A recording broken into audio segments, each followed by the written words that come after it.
Claro, histórico. porque además Venustiano Carranza, que quiero hablar de él, porque el viernes, el 21 de mayo, se cumplen 101 años de su asesinato en Tlaxcala-Altongo, Puebla, aquella madrugada del 20 de mayo de 1920, 21 de mayo, perdóname.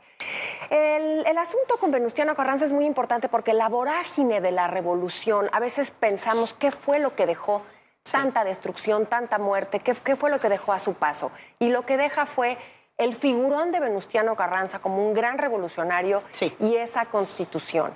Él nace en el norte en 1859, nace en Cuatro Ciénegas, Coahuila, es el 11º hijo de una familia, quería ser médico, viene a la Ciudad de México, pero un mal en los ojos, grave, una enfermedad terrible en los ojos, progresiva, le impide seguir estudiando o se quedaría ciego. Entonces tiene que abandonar los estudios y se regresa a la ganadería en Coahuila. Ahí es donde le toma la Revolución Democrática de Madero en 1910, a la cual desde un principio su familia de ganaderos se adhiere. Le parece importantísimo y ya para 1911 en el gobierno de Madero es nombrado gobernador provisional del estado de Coahuila.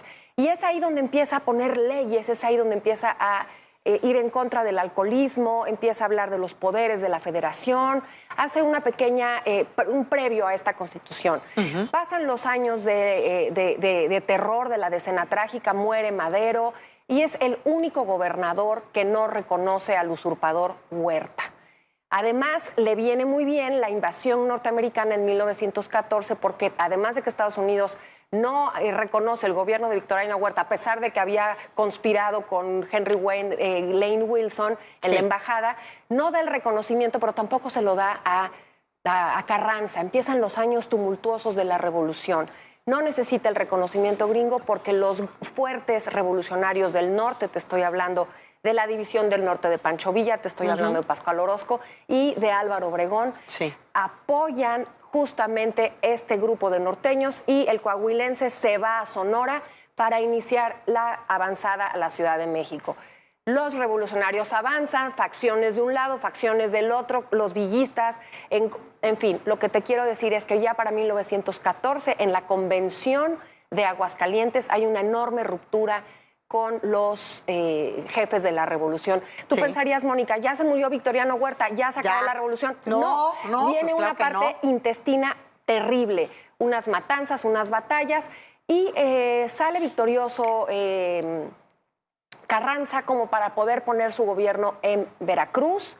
Por un lado tienes a los zapatistas en el sur, tienes a los villistas, tienes a Álvaro Obregón, y el gran, quien le apoya absolutamente a Venustiano Carranza es esta idea de las leyes. Hace el Congreso en 1916, convoca un Congreso histórico, lo hemos hablado aquí, 2 meses que se dan una encerrona y sale una constitución muy avanzada para la época, incluso muy radical, radicalmente liberal, porque habla de cosas como, por ejemplo, el artículo 3, la educación, la gratuidad y la obligación y que sea laica. Eso es sumamente muy importante. Liberal e importante. El artículo 27 sobre la tenencia de la tierra y uno importantísimo, el 123, la relación del trabajo, las relaciones obrero-patronales. Y esta revolución tiene toda el alma que había venido dándose desde el siglo XIX, la no reelección.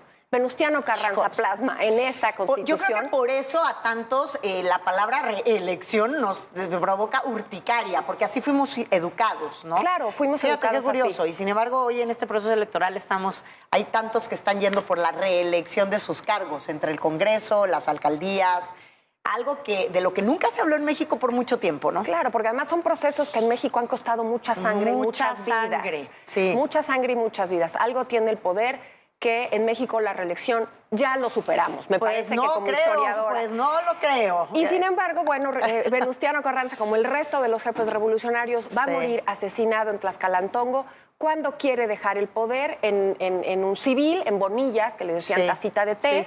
Y los héroes revolucionarios, imagínate, estos grandes, como Álvaro Obregón dice, no es posible para nada, el siguiente presidente vamos a ser alguno de nosotros. Y es asesinado justamente en Tlaxcala-Altongo, en Puebla. Hay gente que dice que se suicida, no me parece a mí. No.